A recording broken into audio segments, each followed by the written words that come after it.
the QPSW Spring Sessions. I'm Grace DaCosta. I'm the Public Affairs and Advocacy Manager at Quakers in Britain and co-hosting this with Marigold. Would you like to introduce yourself? And my name's Marigold Bentley. I'm Head of Peace Programmes and Faith Relations for Quakers in Britain. Nice to see you all. Welcome. I'm just going to remind everyone of some housekeeping points, so please bear with us. In terms of recording, we are recording the main session, but not the breakout rooms. And the recording will be put online in due course. Please turn off your video if you don't want to appear in the recording, and contact Phil, who is helping out with the tech, if you have any concerns. In terms of accessibility and inclusion, we're using closed captioning in the main room, not the breakout rooms. To activate it or hide the closed captions, you just need to press the CC sign at the bottom of your screen. We'll be turning off the general chat functions at points during the sessions because we're responding to feedback that following this can be a bit distracting. There'll be a break halfway through the session, but if you need to pause before then, just turn your camera off, that's fine. And similarly, don't worry about pets or children or housemates coming on the screen, they're all welcome. Everyone's welcome in these sessions, and it's important that it's a space where everyone can feel respected and cared for. Your joining instructions included some information about what you can expect from us as facilitators and what we ask of you as participants. So if you haven't already read these, please do so. If anything happens in the session that causes you concern, please private message one of the facilitators. And if you're having any technical issues, please private message Phil and he'll do his best to help. So what are we covering today? Firstly, an introduction to the work of Quakers in Britain and the QPSW department. Secondly, a talk by Marigold, then an interview with Janet Fenton, a presentation by me, a breakout discussions, and then feedback and Q&A discussion. Over to you, Marigold. Lovely. Thank you very much, Grace. So welcome again. Could I have the, there it is, lovely. So this is a workshop in a series of 7. I hope you have managed to make some of the other ones, and we're looking at the different aspects of peace and social witness work of Quakers in Britain. And our work is part of the central structures of the church. And most of the work of peace and social witness, but not all, obviously, for Quakers in Britain is done through a department called Quaker Peace and Social Witness, which has 21 staff, but that includes a lot of part-timers, so it's about 15 full-time people. And we're particularly looking, of course, at working with decision makers in challenging times this evening. But this slide coming next looks at the wider context of the work that we do. The diagram here illustrates the work and some analysis. And this is quite a complicated diagram that's drawn up to try and cover a huge range of the concerns that friends have and the discernment that we do in order to design programs and deliver pieces of work both on your behalf and with you. So this tries to show this central piece as a dam or a filter or a pool, perhaps, that responds to problems in the world and tries to find ways to transform them. And clearly in QPSW and among friends, we work on a wide range of issues, including disarmament, climate justice, community-led peace building. It's important to recognise that all these issues have similar roots, including inequalities of power and wealth, unjust and discriminatory economic and social systems, militarisation and colonial legacies. So those are the kind of problems at the top, and the responses are those that are described at the bottom there. These problems are huge, but they're not inevitable, and they're the consequences of our collective human decisions and structures. And this means that, of course, human actions can change the world for the better, as we know as friends. And our job collectively is to find ways of doing this, both with and on behalf of Quakers in Britain. In doing so, through our committees and governance system, we draw on the experience and spiritual discernment of Quakers across the yearly meeting. So that's Scotland, Wales and England. And that's described in the middle there. The various friends coming together and deciding what we should do, helping with prioritising and identifying ways that we should be delivering the work that we do. And much of our work, of course, actively involves individual friends and local Quaker communities. And the experience and discernment helps staff to work through the challenges and to decide where and how Quakers can make a distinct contribution. So those are the pipes channeling water having been filtered through the dam, described there. That was a very brief snapshot of Quaker Peace and Social Witness as a department, which is your department. And for those of you who've been attending several of these events, you'll have probably seen that before.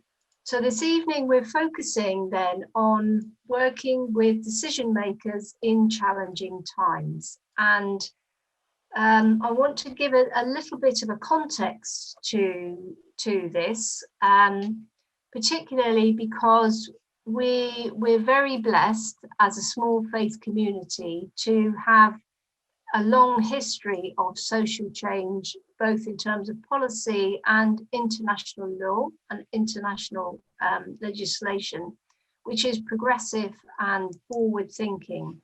And I've been fortunate enough to give service both as part of the Middle East placement programme and in various places overseas, as well as having worked at the United Nations. And I do want to impress on you really the importance of having an understanding of the global context in which we work and why that can really help us with working with decision makers and can help us not to lose hope in these challenging times.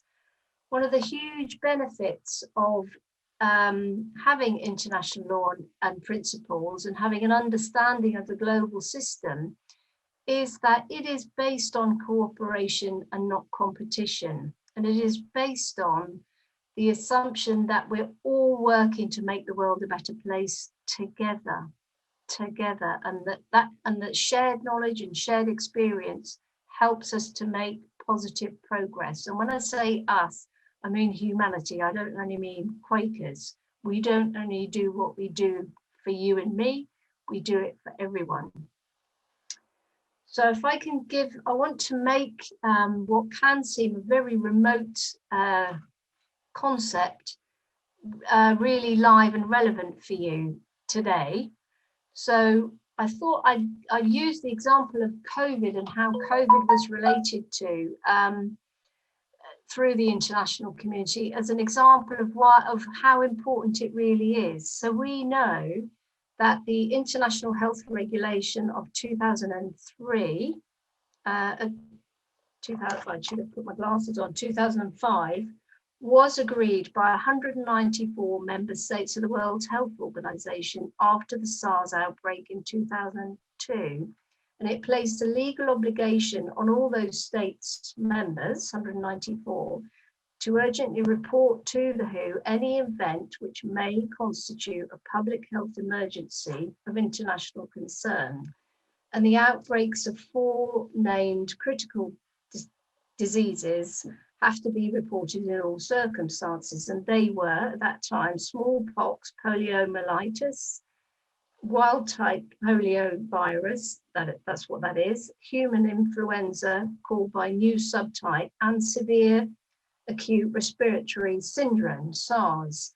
So the international community recognized the threat to humanity from disease and had a remedy, a way of coping with it, in place. So that potentially benefited us all. What happened was that even though that was in place, a number of countries were not really ready to respond when it actually happened at the end of 2019, early 2020.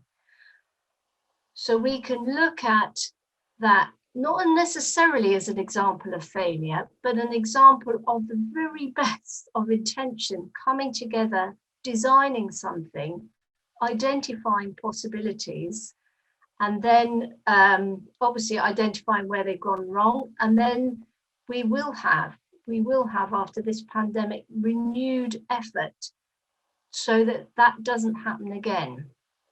And in many ways, the creation of the United Nations, it was created to save succeeding generations from the scourge of war. We recognize our failures, say, how do we not do that again? Let's all get together and design something better. Well, that's what international policy is. And in many ways, that's what nation state policy is as well. How can we do better? But the good thing about having a sense of international work is you're held to account, you're held to standards that are probably better than your own as a nation state. So we're very blessed as a faith community to have that understanding and to have those possibilities and that link.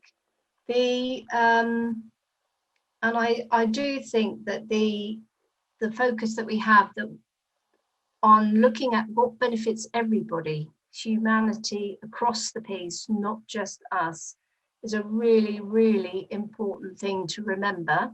And of course, it helps to give us hope, because and from hope there comes possibility. And we as a faith community, we have to have hope, and we have to believe in the possibility of positive change.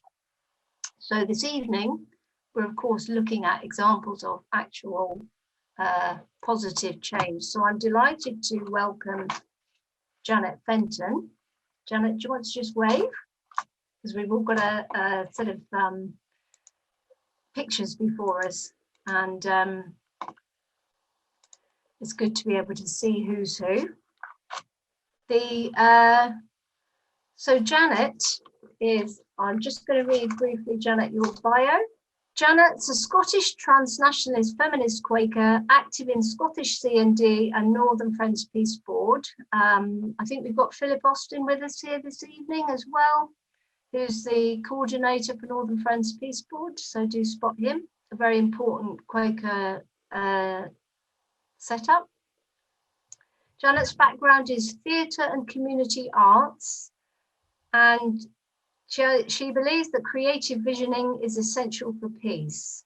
Currently, Janet works for the Acronym Institute for Disarmament Diplomacy and on the international steering group of the International Campaign to Abolish Nuclear Weapons, and with a newish initiative called Secure Scotland, which aims at a humanitarian approach to transnational security for Scotland. So Janet has worked probably for a lifetime, I'm guessing that, Janet, but I think you have, on one of the enormously seeming intractable issues of our time, that of nuclear weapons. So nuclear weapons have been in existence for over 70 years. We know what they can do because of the accounts from Hiroshima and Nagasaki in Japan in 1945 are very well documented. We know how terrible they are. And we also know quite a lot about the many, many, many attempts that we collectively, the peace movement, and lots of people have had to try and get rid of them, end their use, end their possession, end their creation. And we collectively have had many setbacks along the way. And that can be dispiriting. So we're very grateful for Janet's time this evening to give us a bit of courage and hope in terms of challenging nuclear weapons. And I wonder if we've got a couple of questions for you, Janet, and we did agree that at this point, friends could say in the chat if they wished, any experience you've got of speaking to decision makers could go in there. While we're hearing a bit from Janet, have a think about that. So Janet, my question to you, given your long experience of working on nuclear weapons from a policy point of view, as well as campaigning and personal point of view, is to address the issue that lots of us face, and that is, how can you be taken seriously by policymakers on this issue? And the sort of sub question to that is, how do you get to not be seen as the mad woman in the room? And I think lots of us have been in this position when we're trying to take forward an issue where you're faced with a whole bank of men in suits, and you're the only one that's saying, this is not okay. So could you tell us a bit about that, Janet, please? Okay, I'll try. Thank you for the introduction, and I've listened with interest to your presentation, and it resonated with lots of my own thinking about the significance of United Nations, and in particular the idea that Quakers can identify with that process of trying to build a new norm by finding the things that you agree with people about. So I think that's probably definitely one of my sort of go-to things to do, to try and ensure that you're taken seriously.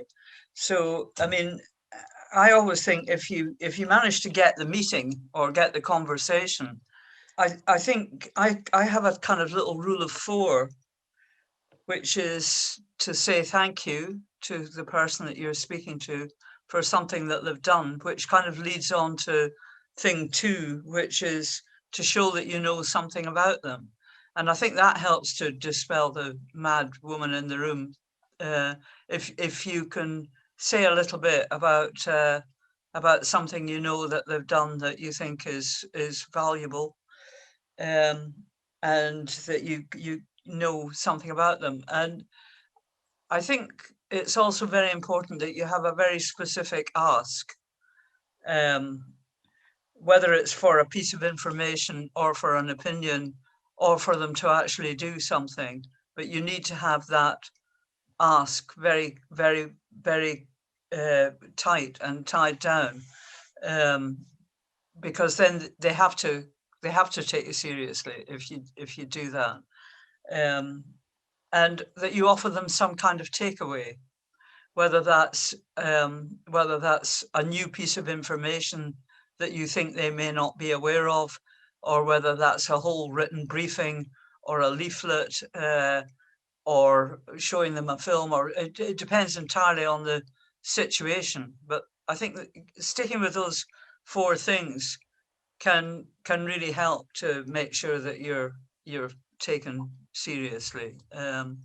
I think it's important not to try to pretend to be something that you're not. I mean, a lot of people feel that it's very important to dress up as though they were also diplomats when they're not. And I actually don't think that you do yourself any favors. I mean, I think you need to be respectful to the traditions of the circumstances you're in, but you need to be yourself as well. So I think that would be what I would say about that. Thank you very much, Janet. I'm going to give a question to Grace. Hi, I was wondering how you keep your motivation when decision makers might be hostile or disinterested in what you're asking them to do. I think generally speaking, you can be in a very hostile environment with the decision makers that you're trying to change, but there's always some kind of common ground, and I think focusing on that really helps. But I was also really impressed by, I hadn't seen that because I haven't been to any of the other meetings.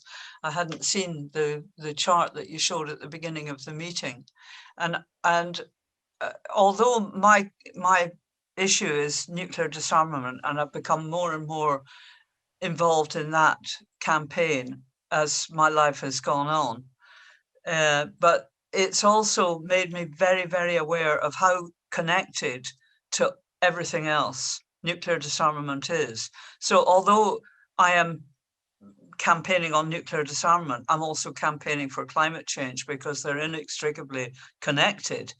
And I'm very aware of the human migration crisis, because that's also very connected. And so one of the things that I think is important is that when your particular campaign is maybe not doing so well, there's always somebody else that's doing a good job, and taking a little bit of time out to look at and be inspired by other campaigners is very important. We've just had a bit of a score here in Scotland with the election. We now have more, we have more parliamentarians that support the Treaty on the Prohibition of Nuclear Weapons than we have that supports independence for Scotland. And we've got a big majority of parliamentarians that support independence for Scotland. So that's a really good thing. But one of the things that was really inspiring for me was some young climate campaigners who decided to work with us and did a really good blockade, a safe green future blockade for 3 flower pots at the base. But they're at a different stage, and so that gives me hope and inspiration. Thank you very much, Janet. Thank you, Grace, for that question. I can see Sally has posed a question. So, Janet, how important is it to meet decision makers in person? And if so, how do you get the meeting? So I think that it is important, if you can, to you start with the person that's closest to you that's making a decision, and work your way up, I would say. And I think in terms of how you get the meeting is by being very, very specific in your targeting. I mean, we could have talked about nuclear disarmament in all sorts of different ways in the run up to the Scottish election, but we focused very particularly on, if you're elected, would you sign the treaty? Would you sign the pledge to support the treaty? Very simple, but very much something with a yes/no answer. So having got a whole lot of them to do that, the next thing is to say, we want to give you all a briefing now. Now that you've been elected, you're going to sign it. We want to give you a briefing. So hopefully we'll go from having had some contact with them as candidates when they want us to help them to get elected, and now they are elected, and it's kind of payback time, I suppose, in a way. So we get to communicate with them. But I mean, the main thing is, I think, just being very, very, very specific. And so you write a letter, stick to the 4 things, ask them a question that they have to come back with an answer, and just go on from there and work your way up, you know. Thank you very much, Janet, and thank you for the question. David Walker, I think you put part of a question in the chat. Would you like to just say what you want to, would you like to ask your question? I hit return too early, sorry about that. I was going to say that I think one of the things that one can do is to watch the websites which tell you how MPs have voted on issues. And sometimes my MP always votes with the government. And sometimes the government votes for things which I think are awful. And I'm inclined to say, why did you vote for this? And I often get a response, because it was government policy and I support the government. And I say, that's not very sensible. And we have a little dialogue. I think that's absolutely right, David. I think it's a good approach. And I actually also get alerts, which you can get on your email for particular parliamentarians, and I get alerts. that come into my inbox when if any of them say anything about nuclear weapons, and there's various other topics. And if they do something good, I think it's also a really good opportunity to write to them and say, I'm really glad you did that. Thank you, you know. And that makes it easier when you're next time writing saying, I wish you hadn't done that, because you've already got a bit of relationship going. Thank you. Thank you very much, Janet. We've got a couple of minutes for any more questions if anybody would like to ask Janet about engaging with decision makers. Perhaps we'll, I keep looking, I can't see everybody all at once on screen. So if you've got, okay, I can see Jill and Jill Alcock, if you could ask yours, and then Marion Liebman. Thank you very much. Hi, Janet. What about using the press, and particularly, do you find you use it if you're not getting if their press aren't particularly keen? For example, we did press releases around the treaty coming into force, and the local press just wouldn't touch it, even though we tried to do a local angle and all the rest of it and send photos and things. Do you find there's ways of that you find using the press important, and any ways if you actually feel that they just don't want to pick an issue because they don't agree with it?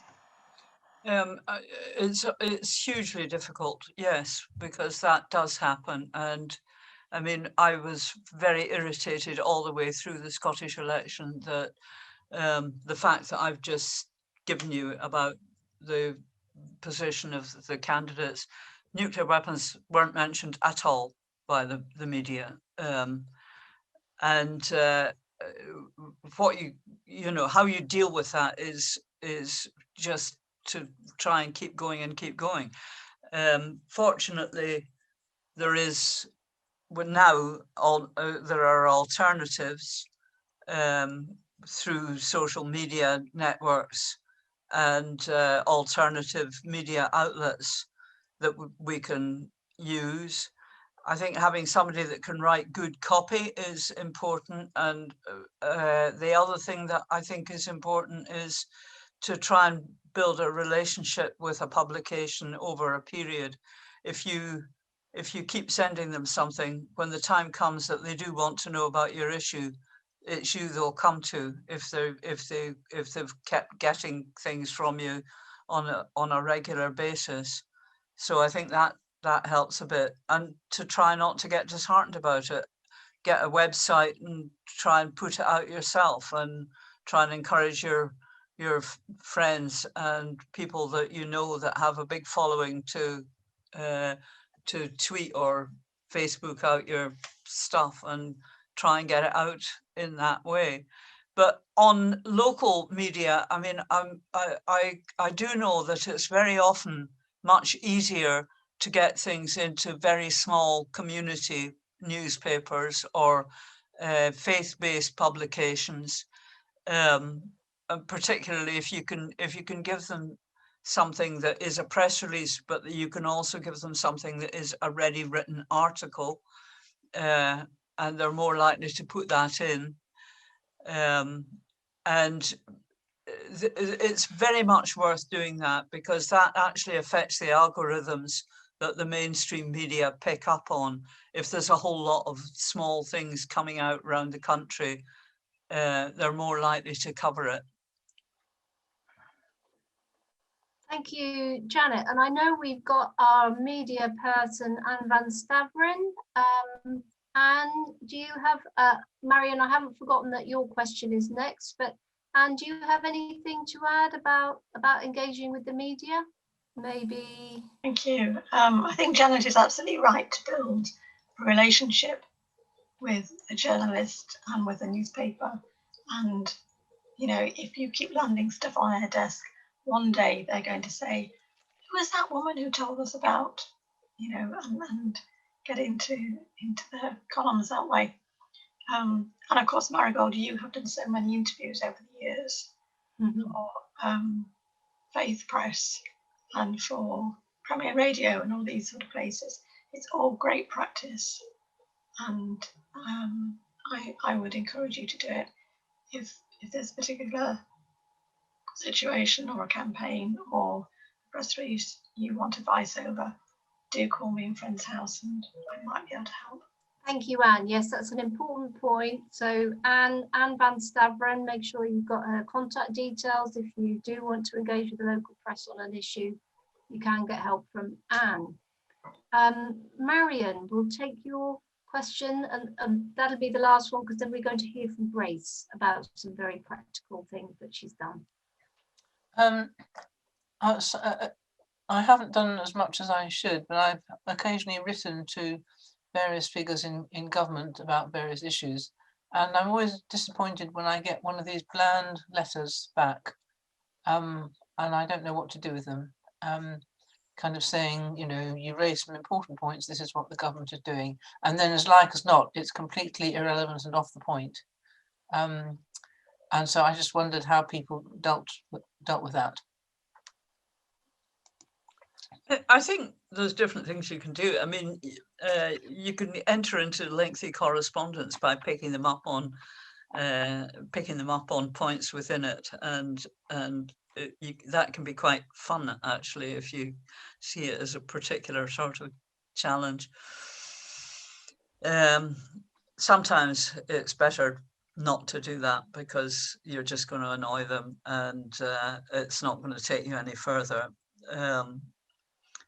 But I mean, the other thing is that you can say, I don't understand your answer. Can we have a meeting, please?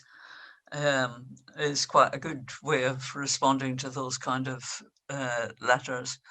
And you can also publish. I mean, just very recently, Alistair Cameron from Portobello meeting in his role in Southeast of Scotland area meeting wrote challenging the government's position on the TPNW, and both his letter and the response were published, which must have, I think, been quite embarrassing for the government. But the two letters were published in the Quaker newsletter, and I'm quite sure that there'll be a flurry of other people writing on the same topic and picking up the points. So that's something else you can do with it. There's always ways of utilizing these things, and I think it's also quite important to try and hang on to them, so that you can go back to it and say, the last time I asked you, you said this. You know, that's not what you said this time. But what's going on here? You know, and just sort of push the envelope always. Thank you, Janet, and thank you for that question also, Marion, and that's opened up some really rich themes of information, which I hope everybody on this call is making lots of notes. It's going to be active and add to your expertise on this. So let's hear from Grace, who's got a particular presentation about engaging with decision makers and some very good examples for us. Grace. Thank you. Yeah, I wanted to share some information and advice from my experience of engaging with decision makers on behalf of Quakers in Britain. Being public affairs and advocacy manager, my role involves building relationships with decision makers and other people who can influence them to try and bring about the change that Quakers want to see in the world. So the kind of people that I build relationships with are government departments, MPs, peers, charities, churches, other faith groups, and trade unions. These are really challenging times if we're talking about, you know, engaging with decision makers in challenging times, of course, because of the pandemic, and a government in post in the UK Parliament who, let's say, their priorities are generally different to the priorities of Quakers in Britain.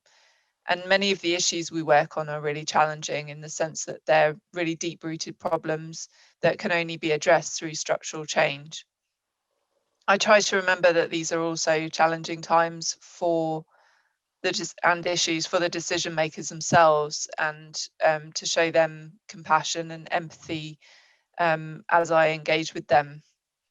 Before I tell you a bit more about what I've been working on and share my screen, I just wanted to get a show of hands as to who's written to their MP in the last year or so, or in emoji if you've got your camera off. That's quite a lot of you actually. And could you keep your hand up if you think it made a difference? That's not a bad proportion actually. So I'm going to share an example of where I think that Quakers writing to their MPs did actually make a difference, which I hope will give you some hope if you lowered your hand. So these are some of the issues that I've been working on engaging with decision makers. And that's a picture of me and Paul Parker speaking to Janet Davey MP, who is the former Shadow Faiths Minister. So I've been working with Livy and Rebecca from QPSW, campaigning on climate justice and trying to get the government to deliver real change ahead of the UN climate talks COP26 in November. And I'm currently organising an event where MPs and peers will be able to hear about faith groups' priorities for climate action. I've been working with Tatiana and the Quaker Asylum and Refugee Network and other campaign groups on migration, trying to get a time limit on immigration detention as a starter, and opposing the government's plans to reform the asylum system, which are absolutely awful. Working with Paul Parker, I've been campaigning for human rights and civil liberties, challenging attempts to hamstring civil society, like the new police crime sentencing and courts bill. And Paul and I have also been attempting some quiet diplomacy, which is many of you will know about, I'm sure, but an approach where we listen to the concerns of people who might hold opposing views to us and try to find common ground from which to work together. So we've been trying this on a group of Conservative MPs called the Common Sense Group, who don't think that charities should be vocal campaigners. And we've only managed to meet one of them so far, but we did have a really good conversation with him and start to find common ground. I've been working with Marigold and Daniel in QPSW and with Quaker Concern for the abolition of torture to promote peace and disarmament, including by opposing the Overseas Operations Act, which has just passed. And with Teresa in QPSW, I've been highlighting the plight of people in prison during the pandemic and challenging the government to take a different approach to how they manage that. So I wanted to share this example in a bit more detail, because I think it's an example of successful engagement with decision makers. And I think there's a lot we can learn from what made it a success. For those of you who don't know, the Overseas Operations Act is a new law that's just been passed by the UK Parliament. And the government said it aimed to tackle so-called vexatious claims against armed forces personnel and veterans. But it actually contained provisions that would make it a lot harder to hold the government and the armed forces and individuals to account for crimes and mistakes. I worked with Quaker Concern for the Abolition of Torture, or QCAT, and a coalition of organisations, including Freedom from Torture, Liberty and Reprieve, to initially try and get the bill scrapped, and failing that, to get the worst bits of it changed. And we succeeded in changing the bill so that it no longer stopped personnel from being prosecuted for torture, genocide, war crimes and crimes against humanity after 5 years. So together, Quakers and other groups changed the minds of the people making the decisions. And this led to a change in the actual law. So what are the factors that made this successful and that we can apply to other things? Firstly, we developed a clear, united message on the part of the bill that we wanted to change and that we succeeded in changing. Basically, our message was, don't decriminalise torture. And that's something Janet mentioned as well about having a clear ask. Secondly, we enlisted diverse voices to call for change. And this included Conservative MPs and peers and former and serving members of the armed forces. Thirdly, there was pressure at the government from all angles. Quakers and other members of the public put pressure on local MPs and on ministers from that local level. Campaign groups like us engaged at a national level, and international bodies like the International Criminal Court also spoke out. So that combination of different people working together from different levels really made a huge difference. We also used different channels to get our message across. We got op-eds in papers like the Daily Mail and the Telegraph, which helped us reach more conservative audiences. We had expertise. We had expertise by experience. Survivors of torture writing to MPs and peers about how their experiences had shaped their views on the bill. We also had technical expertise, so QCAT, some of the other campaign groups, lawyers and academics provided parliamentarians with technical knowledge that they otherwise lacked. It was a very technical bill, and many people, including me, really struggled to get to grips with what it was all about and what the implications of it were. So having that technical expertise was really important. I myself have expertise in the parliamentary process, and I also use a political monitoring service, which helped me navigate the parliamentary process. And we also got advice from the parliamentarians themselves. Peers like Shami Chakrabarti were giving us advice about how best to influence the process, where to check for amendments, how to approach other parliamentarians. So that was really useful as well. We took a targeted and tailored approach. So one of the things was mentioned previously is that you sometimes get generic responses from MPs, and you can minimize the chances of that by making a tailored approach to your MP. Sometimes they will still reply with a generic response, but it can be really, really helpful to make a tailored approach. So QCAT provided its members with a template that they could use to write a tailored letter to their MP, so that MPs weren't only receiving the standard emails from tools that were provided by Amnesty and Freedom from Torture. I can share a guide that we have to contacting your MP, which is helpful for that as well. I'll put it in the chat.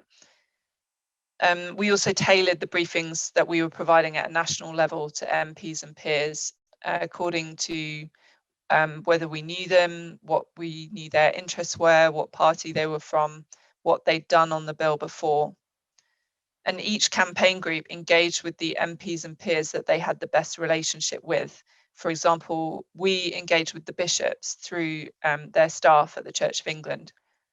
I guess the final element to mention, the final factor, is just luck.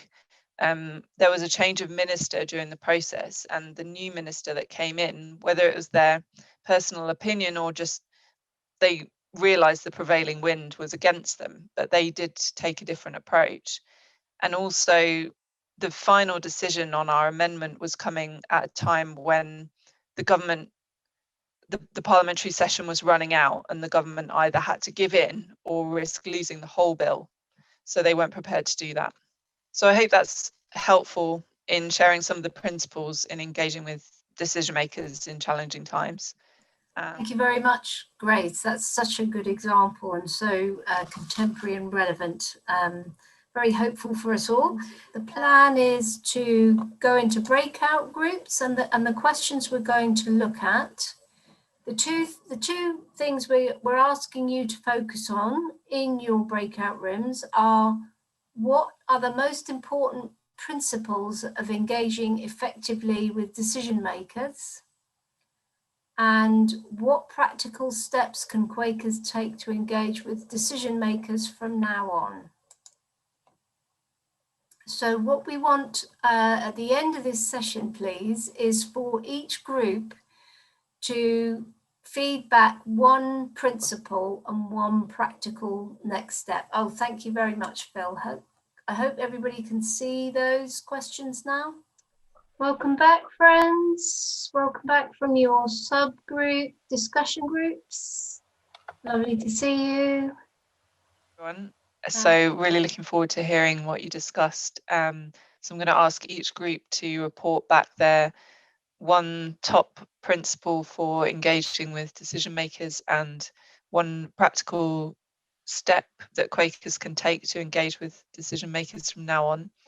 I think our principle was probably a bit similar to one of Janet's about finding a point of contact.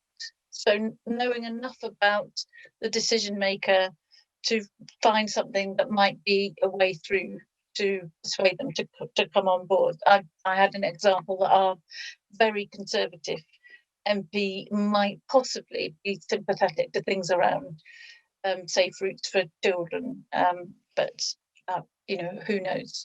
But so to find a point of contact, you want, I suppose the practical steps were collaboration and finding allies, working with others. So perhaps other faith groups like you give the example with for yours, but also to recognise that Parliament they're not the only decision makers. So there might be big business or arms, people who sell arms, or, you know, it's not only Parliament that we need to change their minds. Thank you very much. Those are really, really good points. Group 2, please. I had some comments to make and suggested that getting involved in local or even national politics can be worthwhile. I stood for Parliament. I didn't get in. I was elected and led to the district council and led one of the political groups, of which I'm still president, and had 4 years of service in that area. And I've been involved with, well, that's the first one. A very minor point, I use a fountain pen when writing to MPs. They take much more notice of a letter that comes in handwritten than just sending an email or a petition. They more or less ignore. I know because when I was a councillor, I got lots of emails and I couldn't cope with all of them. But if anybody sent me a handwritten letter, I read it carefully and replied. That's a very good practical tip. Thank you. If not, I'll move on to the next group. Room 5. Right. So we said be very that the most important principles are to be very targeted and specific, which is what had been said about what you want. And a couple of us who have difficult MPs reminded ourselves that we must be civil. And then for the second one, practical steps, we thought about getting Quaker views into local and the national press and on the local radio, and particularly for the press, which is not so likely to be sympathetic, so reaching out to people with different ideas. And in my meeting, we have a small media group, and although it's very difficult to get hold of the MP, when she does come, we hold an hour's discussion with just the small media group, and we hold it as a Quaker meeting. So we have a period of silent worship at the beginning and end, and we do it as a Quaker business meeting like that, or a meeting for worship, so that it's very calmly done. Yes, it takes a lot of preparation beforehand, and the small group meets beforehand to discuss exactly what we're going to say. Somebody in our group mentioned there's just so many things at the moment that we want to disagree with, but you do need to be targeted. Thank you. That's wonderful. Room 6, please, Joel. Okay, I'm feeding back with one principle. Try and maintain control of the conversation, stay on topic, and use discernment. And Janet's going to feed back the practical step. Thank you. Well, we spoke around various different ways that of local meetings making a very distinct and practical connection with their parliamentarian or decision maker on a sort of regular basis in order to have a relationship. And that could be through something as simple as somebody collecting alerts from email and publishing them in the meetings regular publication, or it could be setting up a regular meeting at the MP's surgery once every 4 months or so that there was continuity of a relationship, so that when there was something you really wanted to work on, you have an existing relationship. Brilliant, thank you. Room 7. My idea about the principle was to remember that the person that you are communicating with may well, not always, feel deeply themselves about their own point of view. So you have to recognise that the person you're talking to is not, it may feel, as you do, very deeply committed. Okay. But the on the practical side was rather similar. We thought it was really important to find out as much as possible about the decision maker whom we are approaching, so that we're not jumping into something which we don't know about. So that I think was so the two were quite related, the practical and the principle. But if anybody from my group wants to jump. No, I think that was okay. That was good as a summary. Yeah. Brilliant, thank you. And finally, room 8. Okay, this is me just giving a brief report. Key principle is just recognition of the humanity of the person we're trying to engage with, in spite of the role and the position they have to take. But there is a human being behind it. And related to that very closely, there are lots of obviously ways in which you can make that manifest in how you try to, as people have said, try to sort of build links over a sustained period of time and actually find those tiny points of contact and commonality. The other practicality, I think, at all levels of decision making, not just parliamentary, but local authority and everything else in between, is, as people have said, understanding the decision making cycle and process and the timing of when you try to engage is that can make a big difference, because if they actually want information that's going to help them in their decision making, you might be able to provide that. Or if that, yeah, as the example you gave, if there's a particular timetable that they have to stick to, that can be a really important time to put a bit of encouragement, pressure, or questioning into the mix. Brilliant. Thank you so much, everyone. I really like the common theme that emerged there, which no surprise among Quakers, of kind of taking the time to understand people, understand their point of view, take an individual approach to them, and allow them a space to reflect with you and be listened to and to worship with you if relevant. So thank you so much. I'll hand back to Marigold. So thank you everyone for engaging so constructively with those quite difficult questions, actually. And thanks for the feedback. I hope we all learn a little from each other in those sessions. And we're running very close to the end of our time together, but I can just mention that we have a kind of final slide which Phil will post, but can we just take a few moments of worship before we see that, Phil? Just in a way to give thanks and to recognise the fellowship that we have together as friends and engaging in these difficult and challenging but rewarding and hopeful times. And this is the last event I will be involved in for Quaker Peace and Social Witness, because I'm leaving my role at the end of next week. So I have it'd be particularly nice just to be reflect together on that. So thank you. So thank you for that, friends, and for those of you who are about to leave, go well.